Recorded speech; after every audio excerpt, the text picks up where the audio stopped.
pada kesempatan hari ini kita bisa bersua kembali dalam acara yang penuh berkah ini. Semoga kegiatan hari ini berjalan dengan lancar sesuai dengan harapan kita semua, dan semoga ilmu atau keberkahan ilmu yang sudah kami terima di guru penggerak ini bisa bermanfaat di SD Bapak Ibu yang saya cintai, untuk peserta didik kita semua, gitu ya. Memperkenalkan diri, nggak usah ya, sudah kenal semua ya dengan saya ya. Nah ini sudah kenal. Oh Pak Agus ya kenal. Ini adalah kita guru penggerak di sini adalah guru yang sudah tidak asing lagi menurut saya di antara kita semua. Saya sendiri sudah sering bermunculan di mana-mana di kegiatan apa saja Ibu sendiri. Nah, jadi saya rasa sudah kenal semua dengan saya.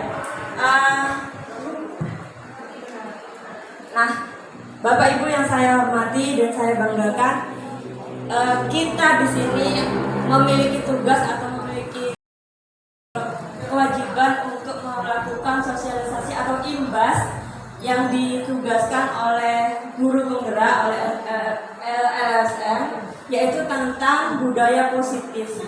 Tentang budaya positif yang ada di modul 1.4. Nah, dalam budaya positif ini harapan kita untuk pengimbasannya itu diberikan kepada peserta didik kita yang ada di sekolah, di lingkungan sekolah.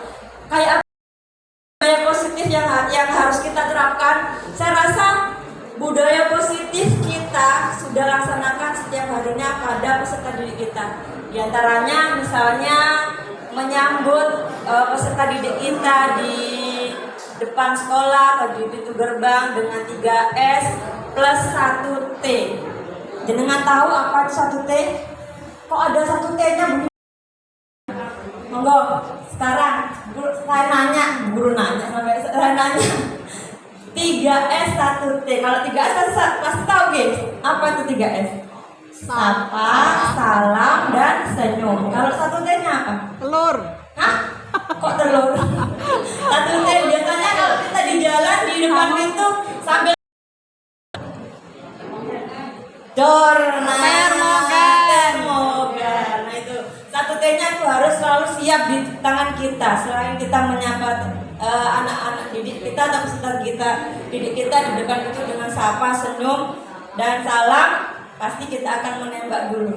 Jeder. Nah, oh ini 37 pulang gitu deh. Betul gitu apa enggak? Enggak. Seperti itu apa enggak? Enggak ya. Ya, alhamdulillah. Nah, karena kita itu dalam kondisi masih COVID seperti ini, jadi kita tetap selalu waspada. Kemudian Ibu, kegiatan budaya positif lagi yang harus kita terapkan di sekolah itu merupakan suatu kewajiban kita, di mana budaya positif yang kita berikan, yang kita ciptakan di lingkungan sekolah itu merupakan suatu hal yang wajib kita berikan kepada peserta didik kita, agar peserta didik kita merasa nyaman, enak, kerasan di sekolah, seolah-olah sekolah itu adalah apa? Rumah kedua peserta didik, gitu nggih. Karena kalau lingkungan sekolahnya tidak nyaman, kemudian tidak misalnya kotor dan tidak enak untuk dilihat, maka peserta didik kita itu bagaimana Bu? Bapak? Merasa enggan atau males mau enggak pergi ke sekolah? Males nggih? Nah, kita berusaha untuk melakukan seperti itu. Nah, Bapak Ibu, sebelum kita memasuki materi berikutnya yaitu tentang perubahan paradigma, saya mohon untuk yang Bapak Ibu masih banyak yang makan ya, bisa berdiri sebentar, di samping meja dengan semua, samping kiri atau kanan. Nah, saya mohon minta tolong sebentar aja kita main istilahnya game gini kecil aja sebagai upaya kita untuk semangat kepada peserta didik kita. Dan ini juga akan berkaitan dengan perubahan yang harus kita miliki. Nah, sudah geng. Sekarang Bapak dan Ibu mencari pasangan. Pasangan di sini aja tapi, pasangan di sini saja. Yang satu ada dua, jadi satu pasangan. Monggo, dipilih pasangannya saat ini aja. Nah, berhadap-hadapan. Monggo, ayo bapak-bapak jangan malu-malu, cari pasangannya. Cukup di sini saja. Jangan sampai pasangannya dibawa pulang ya. Nah, ini sudah. Nah, sekarang yang sebelah kanan bertugas untuk mengepalkan tangan. Kita bermain kepal tangan. Nah, kok diajari kepal tangan dulu dia. Ayo. Kepal tangan satu aja, yang sebelah kanan aja. Nah, gitu ya. Nah, seolah-olah jenengan itu megang duit merah 1 juta atau 100.000 lah gitu ya. Nah, tugas pasangan jenengan yang bayangan aja Bu. Nah, gini, pasangan jenengan itu berusaha atau merayu pasangan yang mengepalkan tangan ini. Gimana caranya biar jenengan itu membuka atau teman jenengan itu membuka kepala tangan ini, gitu loh. Bisa dibujuk, dirayu, sok yuk ya Pak, supaya teman jenengan itu bisa membuka dan tahu apa sih isi dari kepala tangan tersebut. Mbak, saya kasih waktu 1 menit. 1, 2, 3, monggo merayu. Ayolah, kepala tangannya. Ayo, bisa. Ayo.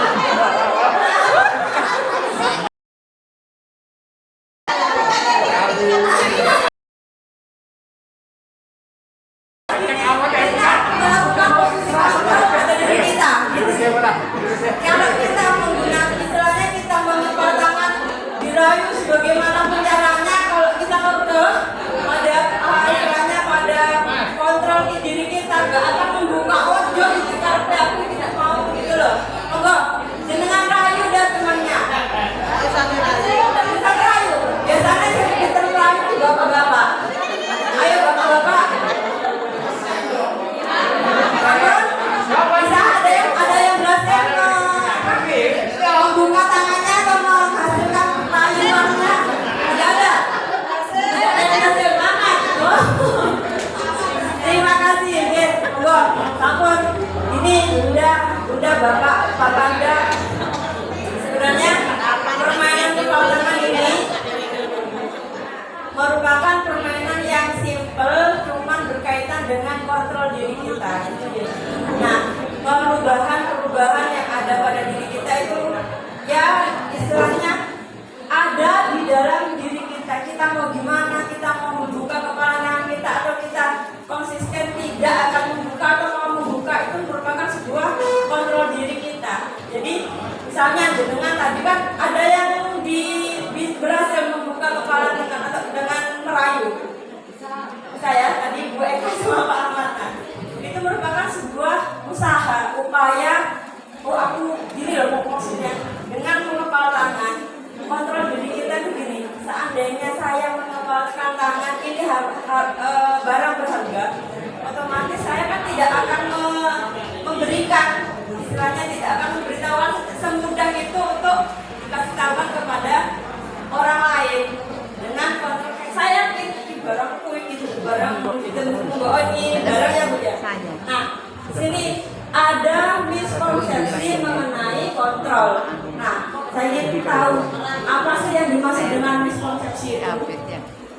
Nah, miskonsepsi itu merupakan kesalahpahaman suatu dasar atau suatu konsep dengan konsep-konsep yang lain. Di sini akan berkaitan langsung dengan peserta didik kita Bapak Ibu.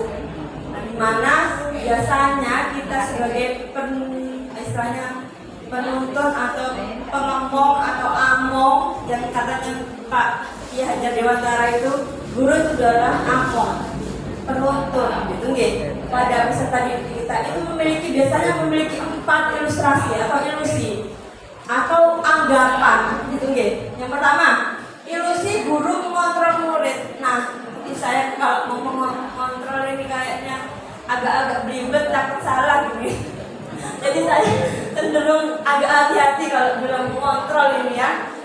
Mohon kalau ada belibet-belibet sedikit jangan ditertawakan ya. Ya Pak Agus ya. Saya ya. Nah ini ilusi mengontrol murid, mengontrol murid di sini biasanya guru kita, saya dan jenengan biasanya merasa semua murid anak didik kita, peserta didik kita itu adalah salah satu istilah apa ya, mudah untuk selalu kita kontrol. Ngapain mereka, dia apa istilahnya, kita mau ngapa-ngapain, anak ini mau ngapain itu harus sesuai dengan kontrol didik kita. Padahal kenyataannya untuk mengontrol diri itu kadang siswa kita tuh tidak suka untuk dikontrol, istilah diperhatikan terus gitu ya. Jadi anak itu merasa aku kok diawasi, kok saya diberi dia sih, kenapa sih? Nah, cenderung anak itu ingin melakukan segala sesuatunya dengan sesuai dengan dirinya sendiri gitu ya. Yang kedua, ilusi bahwa semua penguatan positif, efektif dan bermanfaat. Nah, seperti tadi yang kita sudah mainkan ini, kepala tangan tadi. Itu menurut jenengan yang tadi sudah bisa membuka tangannya, kepalanya atau tidak berhasil membuka kepala temannya, itu merupakan suatu penguatan positif, efektif yang bermanfaat. Jadi gini, saya tadi tidak sempat, istilahnya tidak mau membuka kepala tangan saya terhadap lawan main saya, karena saya yakin rayuannya, terus rujukannya atau yang lainnya itu tidak mengena pada diri saya, sehingga saya tidak mau buka kepala tangan saya seperti itu. Terus untuk kebermanfaatannya ya seperti itu juga. Saya misalnya yang sudah membuka kepala tangannya ini, kok aku kepingin buka kepala tanganku ya, cek iki loh saya tak kepal, iki loh saya jero tanganku gitu ya. Nah itu merupakan ada kebermanfaatannya, dari istilahnya ada tujuannya untuk melakukan segala sesuatunya yang berkaitan dengan kontrol ini. Yang berikutnya adalah ilusi bahwa kritik dan membuat orang merasa bersalah dapat merusak karakter. Bapak Ibu, hal ini sering kita alami pada peserta didik kita, di mana peserta didik itu kan istilahnya anak yang aktif, kreatif, dan istilahnya mereka melakukan segala sesuatunya itu dengan bebas, tidak tahu resikonya anak ini berbahaya atau tidak gitu ya. Tapi biasanya kalau yang dalam kondisi ini kita melakukan kontrol ilusi ini kepada peserta didik yang gagal, istilahnya bersalah, dengan menggunakan kalimat-kalimat atau nasihat-nasihat yang berusaha membuat peserta didik ini menjadi anak yang lebih mengerti, bisa merubah sikap dan mengontrol dirinya agar tidak berbuat hal yang salah lagi dan seperti itu. Kemudian yang berikutnya, ilusi bahwa peserta didik bahwa kita sebagai orang dewasa itu merupakan memiliki hak untuk memaksa. Nah, di sini biasanya diri kita ini sebagai pendidik, sebagai guru nih merasa kalau kita tuh punya hak atas diri siswa atau peserta didik kita. Misalnya kondisinya peserta didik kita nih nakal, minta ampun. Contohnya di SD saya misalnya ada salah satu siswa yang bernama Seville, tapi sekarang sudah keluar. Bapak wes istilahnya tidak bisa tidak bisa dikendalikan. Nah saat Seville ini dalam keadaan tidak mau dikasih kontrol positif pada kita biarkan dulu.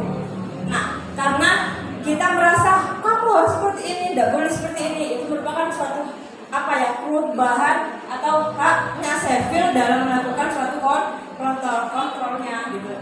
Berikutnya, nah, bagaimana sekarang cara merubah mikrosepsi tersebut? Nah, seperti yang tadi guru bilang bahwa cara mengubah pandang itu ada dua cara, Bapak Ibu. Mungkin jenengan sudah tahu bahwa ada stimulus respon, ada teori kontrol. Di sini menurut di pembelajaran guru penggerak ini, stimulus responnya itu realitas kebutuhan kita sama. Jadi kita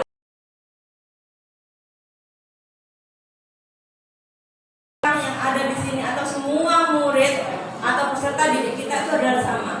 Padahal Bapak Ibu, realitasnya kebutuhan peserta didik itu berbeda.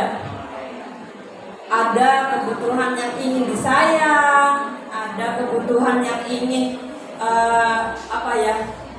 merasa dia untuk dicintai, ya budaya. Merasa kebutuhan survivalnya, kebutuhan di hidupnya dia itu tidak cukup sehingga perlu perhatian dari kita dan sebagainya. Kemudian yang di sekolah juga semua orang melihat hal yang sama. Kemudian kita mencoba mengubah agar pola pandang orang lain itu sama dengan kita. Nah, ini Bapak Ibu yang selalu sering kita temui di sekitar kita, bahwa pemikiran kita, cara pandang kita itu harus sama dengan orang lain yang ada di depan kita atau orang yang lain ada di sekitar kita.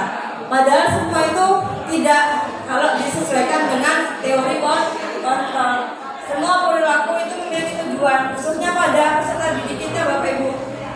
Peserta didik kita misalnya melakukan suatu kesalahan dengan melempar mainan atau mengajak temannya bermain saat melakukan kegiatan.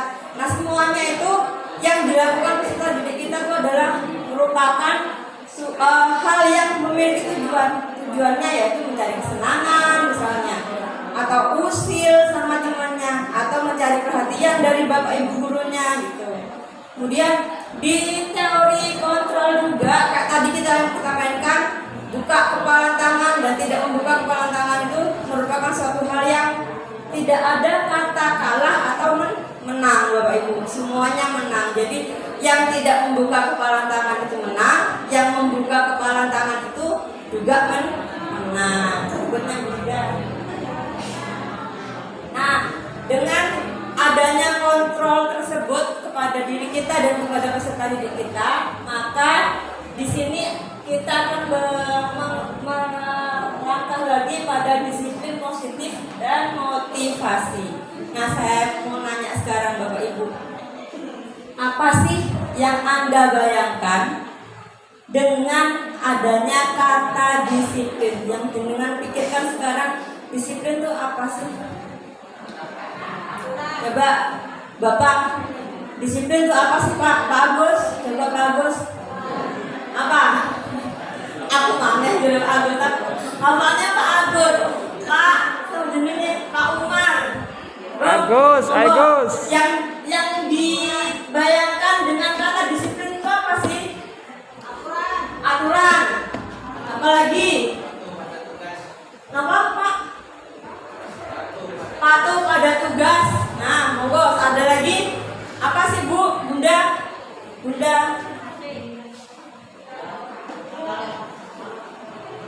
Apa? Monggo. Nah, pasti gini Bunda, kalau yang dinamakan kan disiplin itu pasti akan berkaitan dengan tata tertib. G. Yang kedua, teratur. Wis tata tertib apa bersama aturan ini. Nah, kemudian yang ketiga adalah kepatuhan pada peraturan. Nah, di sini ini biasanya kalau dalam budaya kita, disiplin itu adalah sesuatu yang dilakukan seseorang pada orang lain untuk mendapatkan kepatuhan. Artinya Bapak Ibu, kalau sudah ada peraturan, biasanya kita melakukannya bagaimana? Dengan senang hati, dengan terpaksa, atau dengan ikhlas hati melakukan peraturan tersebut. Monggo, coba. Monggo. Apa? Biasanya ya kita rela aja dah, rela aja. Sesuaikan dengan kondisi diri. Kalau ada peraturan, dilarang istilahnya masuk jam segini, padahal kita di rumah masuk umum kayak masak ini masih berbeda. Umum dia bawang ya udah. Jadi ada rasa apa? Terpaksa nggak kalau ada peraturan. Nah sekarang coba. Nah ini namanya kalau sudah seperti itu pasti kita akan merasa tidak nyaman. Nah Bapak Ibu, di sini disiplin positif menurut Ki Hajar Dewantara, di mana ada kemerdekaan, disitulah harus ada disiplin yang kuat. Jadi kalau kita sudah mulai disiplin diri, mulai yakin pada diri kita bahwa apa yang kita lakukan itu merupakan sebuah kekuatan diri kita, kontrol diri kita untuk melakukan hal yang lebih baik lagi, maka kita tidak perlu berusaha keras untuk melakukan disiplin diri tersebut. Tapi kalau kita tidak bisa mengontrol diri kita, membuat diri kita untuk disiplin diri, maka orang lain atau lembaga kita, misalnya di sekolah kita, berhak untuk melakukan disiplin pada diri kita. Dengan catatan Bapak Ibu, disiplin itu atau peraturan itu harus ada dalam suasana yang merdeka. Dengan kata lain, kita tetap ada peraturan di sekolah, tapi dengan yaitu tadi tanpa adanya paksaan, tanpa adanya grundel dan gurih gitu ya. Misalnya ada ya namanya manusia pastilah ada sesuatu hal yang tidak bisa tidak bisa dihindari, misalnya anak sakit dan sebagainya. Dan semuanya itu kan bisa dibicarakan kepada kepala sekolah sebagai penentu aturannya gitu. Berikutnya, nah Bapak Ibu, kalau sudah disiplin diri itu melekat pada diri kita, pasti kita akan bisa menggali potensi yang ada pada diri kita. Nah ini, kemudian disiplin diri itu mempelajari bagaimana cara kita untuk mengontrol diri. Kemudian yang kedua, bagaimana menguasai diri untuk memilih tindakan yang mengacu pada nilai-nilai yang dihargai. Artinya begini Bu, kalau kita melakukan kontrol diri dengan baik, kita datang ke sekolah dengan tepat waktu misalnya ya, terus datang pagi-pagi sebelum peserta didik kita datang, kita nyambut mereka dengan 3S 1T tadi itu, kita kan merasa senang gitu ya, nggak ono beban. Ini loh memang tugas saya sebagai seorang guru, sebagai seorang penuntun. Jadi dengan siswa datang pagi, kita datang lebih awal dari mereka, otomatis ada kebermanfaatan yang lebih ada atau tertanam pada diri atau peserta didik kita gitu. Kemudian seseorang yang memiliki disiplin diri tersebut mampu bertanggung jawab terhadap apa yang dilakukan. Ini sudah pasti. Kalau sudah diri kita atau guru mempunyai disiplin atau peserta didik kita mempunyai disiplin diri yang kuat, maka dia pasti akan bertanggung jawab gitu. Nah, Bapak Ibu, yang berikutnya apa? Apa alasan untuk suatu motivasi diri? Di sini kita punya alasan kenapa sih harus melakukan motivasi diri. Nah, ini ada 3 cara yang kita lakukan dalam diri kita untuk menerapkan atau meng-up motivasi diri kita. Yang pertama yaitu menghindar ketidaknyamanan atau hukuman. Yang kedua, mendapatkan imbalan atau penghargaan. Dan yang ketiga, menjadi orang yang diinginkan dan menghargai diri sendiri dengan nilai-nilai yang mereka percaya. Bapak Ibu, di nomor 1 dan nomor 2 ini adalah salah satu motivasi ekstrinsik atau dari luar, di mana kita mempunyai motivasi diri untuk mencapai sesuatu tanpa didasari dalam diri kita. Misalnya datang pagi ke sekolah, mumpung Pak Kepala Sekolah tidak ono, oh orang pak kepala sekolah aku teko isu-isu cek oleh reward guru teladan. Nah, pernahkah seperti itu Bapak Ibu? Nah, jangan sampai kita melakukannya semuanya harus dengan ikhlas hati. Kemudian mendapat imbalan atau penghargaan. Nah, ini biasanya kita tuh sering seperti itu, melakukan sesuatu hal yang berharap atas imbalan atau penghargaan. Padahal Bapak Ibu, kalau sudah motivasi intrinsik yang nomor 3 ini melekat pada diri kita, hal yang kedua ini pasti akan mengikuti, norok buntek gitu. Oke, kalau bahasa Maduranya norok buntek. Nah, tidak akan terpengaruh, tidak akan menjadi hal yang menjadi omongan, menjadi gunjingan dan sebagainya, karena semuanya itu adalah termotivasi pada diri kita sendiri. Gitu. Berikutnya Bu Rida. Nah, Bapak Ibu, kalau sudah motivasi diri ini sudah melekat pada diri kita, pada peserta didik kita, pasti kita bisa membuat suasana kelas itu menjadi nyaman, suasana lingkungan sekolah itu menjadi nyaman dengan melakukan kegiatan atau membuat keyakinan kelas. Kalau di kelas kita, kalau di sekolah, di lingkungan sekolah, kita bisa melakukan atau membuat keyakinan sekolah. Nah, di sini apa sih yang dimaksud dengan keyakinan kelas itu? Nah, mengapa keyakinan kelas kok bukan peraturan? Yang selama ini kita sering terdengar itu peraturan apa keyakinan, Bu Guru? Peraturan ya. Nah, peraturan itu cenderungnya harus dilakukan. Tapi kalau keyakinan kelas itu lebih memotivasi seseorang dari dalam diri. Ini dari dalam diri siswanya untuk melakukan sesuatu itu tanpa harus paksaan, tanpa harus istilahnya kue harus seperti ini, kamu seperti ini, tanpa itu. Jadi termotivasi dalam diri siswa tersebut. Yang kedua yaitu seseorang akan lebih tergerak dan bersemangat menjalani keyakinan daripada serangkaian peraturan. Jadi seperti di SD saya, di SD kelas 6 itu ada beberapa kesepakatan atau keyakinan kelas saat masuk ke sekolah melakukan 3S ini, kemudian gotong royong. Nah, gotong royong ini Bunda tidak serta-merta hanya membersihkan kelas, gitu, tapi juga melihat juga di lingkungan sekitar kelas, merapikan kelas. Kalau misalnya tempat duduknya kocar-kacir, terus mejanya turun ini, itu juga termasuk budaya gotong royong, gitu.